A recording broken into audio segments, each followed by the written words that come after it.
Bonjour. Avant d'entrer dans le vif des réponses, deux petites parenthèses en guise d'avant-propos. J'aime beaucoup le titre générique Bien ensemble qui abrite ici nos expressions comme un parapluie enchanté. Hélas, dans la vie réelle, cette idée ne se retrouve presque plus, sauf en petits groupes, en couple par exemple, nos sociétés étant trop fracturées, trop concurrentielles. Bien ensemble est une formule incantatoire et utopique. C'est comme si on faisait ici le vœu d'être bien ensemble.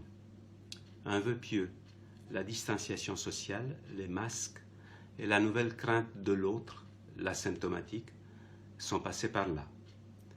Et la deuxième petite parenthèse, moi j'avoue, je suis quelqu'un d'étourdi, je vis dans un interstice à la marge de la réalité. Je ne suis pas en bon terme avec le réel. Lui, il m'en veut car je fais souvent l'impasse sur lui, je ne lui accorde pas l'attention qu'il pense mériter. Et moi, je lui en veux parce que depuis quelque temps, il m'envoie de mauvais signes. Les valeurs qu'il propage sont excessivement virusées par l'argent. À cause de ma personnalité un peu à côté de la plaque, j'encaisse souvent le réel comme une fiction.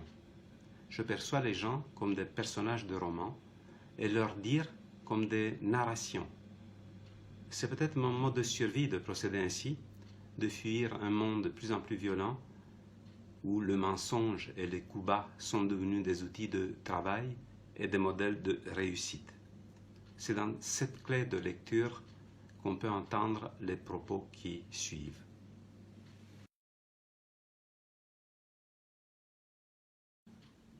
Une mise à l'arrêt est un temps raté, une ellipse dans la biographie. Une épidémie mondiale, c'est déjà quelque chose d'anxiogène. Se trouver près de l'âge qui est la hot target, le cœur de cible de cet engin létal qui semble programmé pour éliminer les plus âgés, n'arrange pas les choses. Ça devient encore plus inquiétant. Et comme si ce n'était pas suffisant, voir la gestion chaotique de la crise sur la map monde, les mesures folkloriques prises, même dans les pays supposés développés, c'est encore plus effrayant.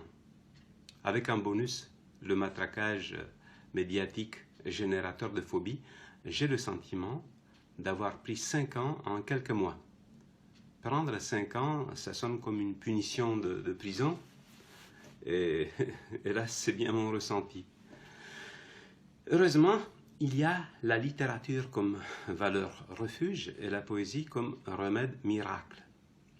Parmi les poèmes qui m'ont accompagné pendant cette période de confinement, Le ciel est par-dessus le toit, écrit par Verlaine quand il était en Bastia en Belgique.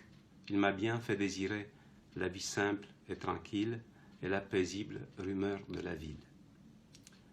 Au moment où tout s'est déclenché, j'avais plusieurs casseroles sur le feu, si je peux dire. C'est-à-dire, j'avais des ouvrages en route pour être ou bien fabriqués ou pour être écrits, avancés, etc. Certains sont morts avant d'autres nés, mais pendant cette période de crise, j'ai eu la joie de pouvoir sortir 3 objets qui sont merveilleux, pas grâce à moi, grâce surtout à ceux qui ont participé par exemple à cette anthologie imprévue de poésie roumaine qui s'appelle le blues roumain, et grâce à l'illustration magique de Iulia Șchiopu. Donc une anthologie qui était censée sortir pour le Salon du Livre de Paris. Elle est sortie à temps grâce à l'éditeur François Mokaer des éditions Unicité. Mais hélas, le salon a été annulé. En tout cas, je suis très heureux d'avoir fait équipe avec ces poètes, ces 57 poètes roumains que j'ai traduits, que j'aime et que j'admire. Ensuite, il y a un deuxième objet qui est sorti un tout petit peu plus tard, au mois de mai-juin, qui s'appelle French Kiss. C'est un recueil bilingue de poésettes, en roumain et en français. Comme vous voyez, il a 2 entrées, en roumain et en français. avec l'illustration du fameux Buen Queiraval. C'est aussi une illustration magique qui donne un visage joli à cette période de pandémie. Et puis, un troisième objet, magique aussi grâce aux illustrations de Rodica Costiano, c'est un CD avec des chansons composées par les très doués interprètes français Pierre Donnoret et Jean-Christophe Prince, qu'ils ont composé sur des textes sur mes poésies. Donc ces trois objets m'ont fait vivre pratiquement cette période comme si elle était un tout petit peu une période plus normale, mais on a bien galéré pour les sortir. Pour revenir à la pandémie, c'est une évidence. La pandémie a fait craquer les articulations du monde. Même si depuis le pic de la crise, beaucoup d'eau a coulé sous les ponts, on entend encore l'anatomie du monde grincer ça et là. On voit que la Terre est ronde, mais que l'humanité ne tourne pas rond. Le coronavirus a été l'événement qui nous a tout remis en cause, un facteur qui nous a reconfiguré les éléments constitutifs. La culture en fait partie. Mais la culture est un bien commun, un ensemble de connaissances qui nous lie. Elle ne peut pas être mise à l'arrêt comme ça, complètement stop. Ce serait peut-être pour l'apocalypse à ce moment-là, oui. Mais le globe terrestre ne s'arrête pas de tourner pour un virus. On dit bien « the show must go on ». Ce n'est pas une crise sanitaire, si dramatique soit-elle, ni une décision de hautes instances de la planète qui peuvent arrêter la culture. Le nouveau virus, bien qu'attendu, décrit, prévu par les hommes de science, nous a tout d'un coup propulsés dans une dystopie qui semblait sortie de la plume de Barjavel, Wells, Huxley et Orwell réunis. Dans ce cauchemar, le spectacle ne s'est d'ailleurs jamais arrêté. On voyait soir après soir à la télé un feuilleton joué par des acteurs qui nous donnaient les bulletins météo de décès, des consignes parfois contradictoires, des infos contrariantes, des acteurs dépassés par les événements qui récitaient des monologues assez décousus. Je l'ai dit au début, je vois déjà en temps normal la réalité comme une fiction. À partir du moment coronavirus, il m'a semblé franchir un seuil dans la transgression, d'être happé par le monde alternatif. Je voyais à la télé des personnages habillés en journalistes, des personnages habillés en responsables, des personnages habillés en scientifiques, des VIP de quartier habillés en blouse blanche nous expliquaient la microbiologie, des ogres de science-fiction habillés en âmes charitables, des experts en cacophonie, etc. J'en avais la chair de poule ou la chair de coq pour faire un accord de circonstance. La télé, le dernier rempart de socialisation qui nous était resté, la seule instance parlante qu'on avait droit d'approcher à moins de 1,50 m, conformément aux directives, pouvait me refiler une infection psychologique. Bref, à la télé, le spectacle quotidien était renversant, dans la lignée du théâtre absurde de Beckett et Ionesco, revisité par Jarry et Kafka. Pour parler du numérique, le numérique, malgré les innombrables choses mesquines qu'il déballe sur les réseaux, blogs, médias du net, il joue un rôle de propagation culturelle assez significatif, rôle accentué pendant le confinement. Des gens qui, dans la vie réelle, n'ont pas d'interférence avec le mot culture dans son acception artistique, la voient défiler de temps en temps sur leurs écrans. Et ça, ce n'est pas négligeable. En plus, des êtres dépourvus d'accès à la visibilité par les systèmes qui ne se nourrissent que de leur consanguinité économique, ces êtres anonymes sans moyens ni réseau peuvent s'exprimer et s'affirmer à leur tour comme artistes, quelquefois même comme artistes plus vrais et plus talentueux que ceux qu'on nous vend, ceux qu'on impose dans les grands journaux et les magazines papier.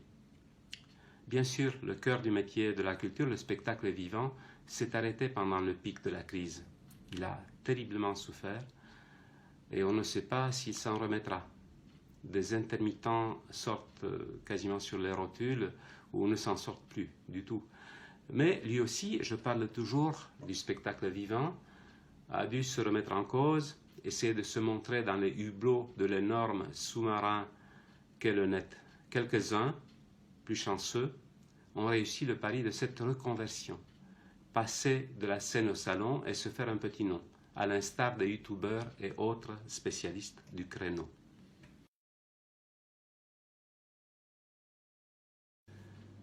Ce virus a été comme une puce électronique qui s'est faufilée dans nos données personnelles pour nous téléporter dans un monde patibulaire, dans un film qui hésite entre science-fiction, horreur et terreur psychologique.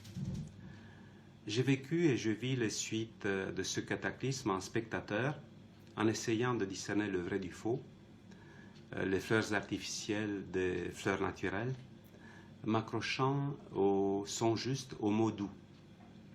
Chez moi, c'est surtout le champ de la réflexion qui a été élaboré pendant cette période.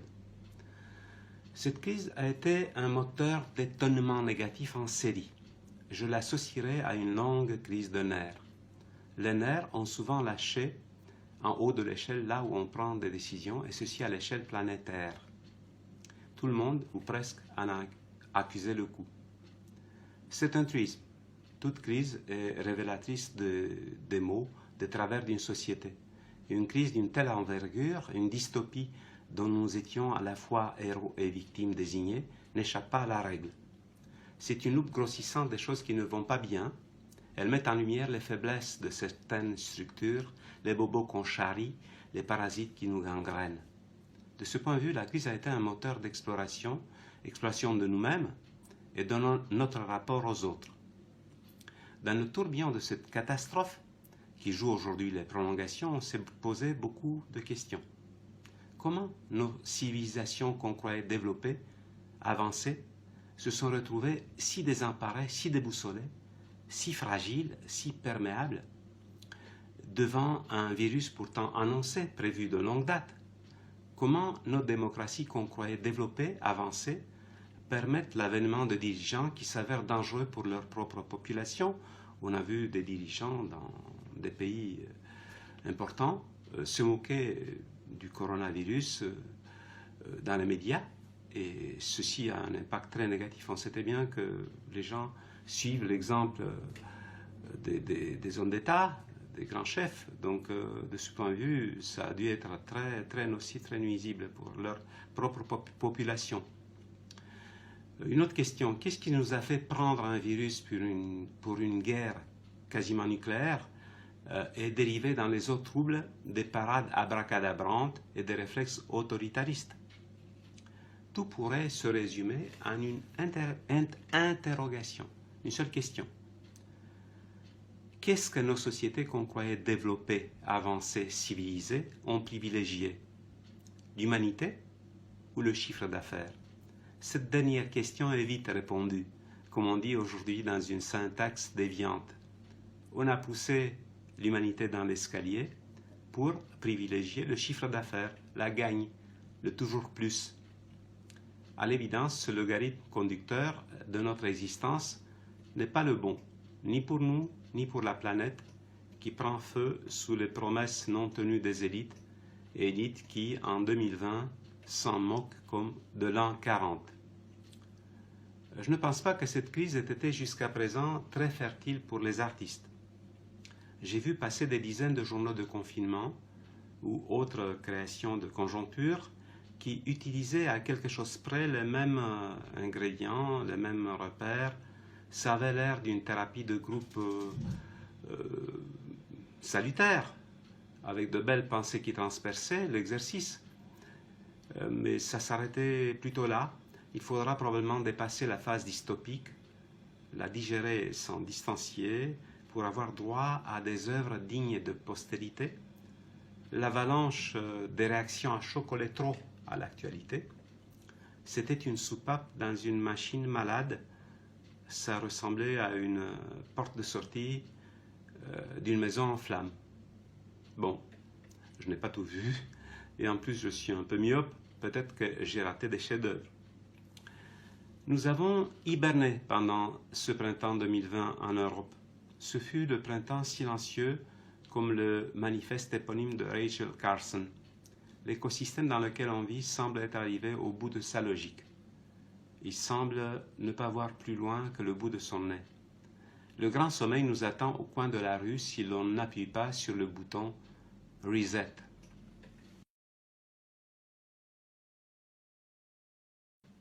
Ça dépend d'artiste. S'il est connu, s'il a beaucoup d'enfants, livres, chansons, peintures, sculptures, etc., les droits d'auteur et les entrées directes d'argent le mettent ou l'ont mis plus ou moins à l'abri des besoins, comme le dit la question. Pendant cette période muette comme un cimetière, mais la très très grande majorité a dû se serrer bien la ceinture pour tenir.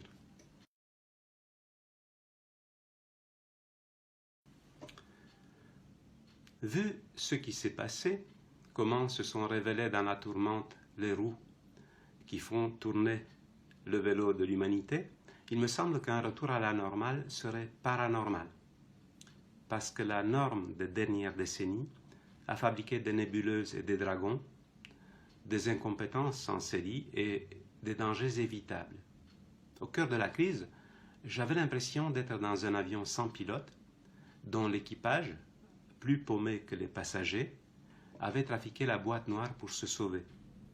Cette impression est peut-être faussée par mon décalage horaire de perception.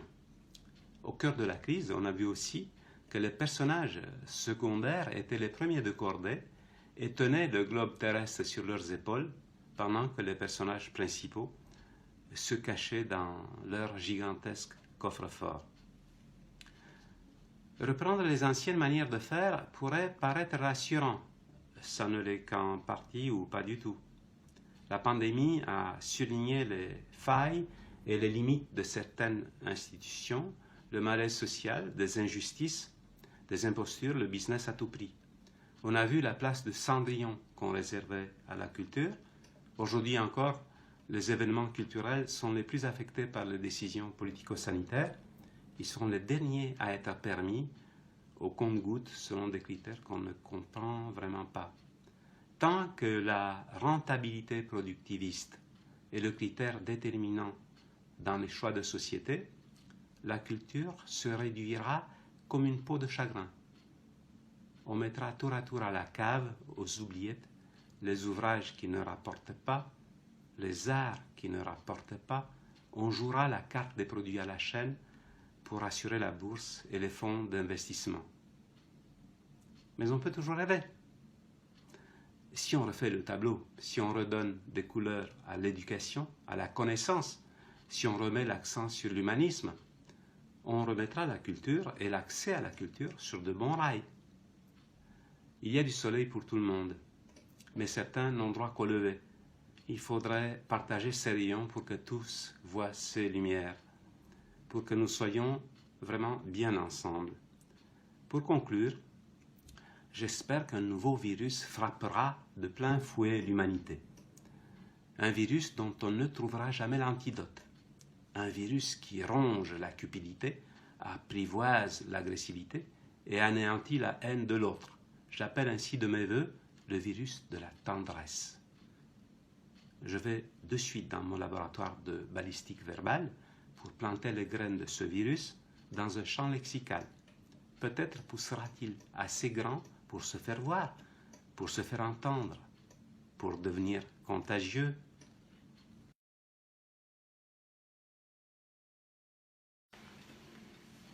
Rebonjour. Si vous êtes encore là, après tout ce que j'ai pu dire précédemment, c'est que vous et moi, nous avons une chance d'être bien ensemble.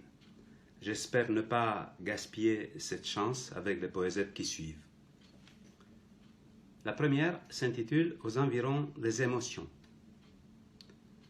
Le monde marche sur des allumettes prêtes à prendre feu. Nous donnons un paracétamol à l'amour. nous arrosons la pelouse de l'intranquillité, nous collons un sparadrap sur le chagrin et, de temps en temps, nous appelons les pompiers pour qu'ils nous donnent un verre d'eau. La deuxième poésette se nomme La mécanique du bonheur. La mécanique du bonheur est là, près de toi. Elle a toujours été là, dans son coin, même si elle ne t'a plus donné des signes de vie. Elle est peut-être étourdie et s'est assoupie sur le canapé, ou bien elle s'est grippée à cause d'un virus de passage traité sur ordonnance avec indifférence. Ne la laisse pas vaquer à ses absences, à ses humeurs vagabondes. Rappelle-lui ses devoirs, avec un mot tendre, une balade vers l'horizon, avec une huile minérale pour ses articulations. Parfois, il suffit d'ouvrir une fenêtre pour la mettre en marche, ou de fredonner un air qu'elle a dans son répertoire pour la mettre de bonne humeur. Mais attention, ne bouscule pas la mécanique du bonheur, elle est hypersensible. Il lui suffit d'un rien, d'un regard de travers pour aller voir ailleurs si tu y es. Pauvre créature qui croise encore à la poésie des machines.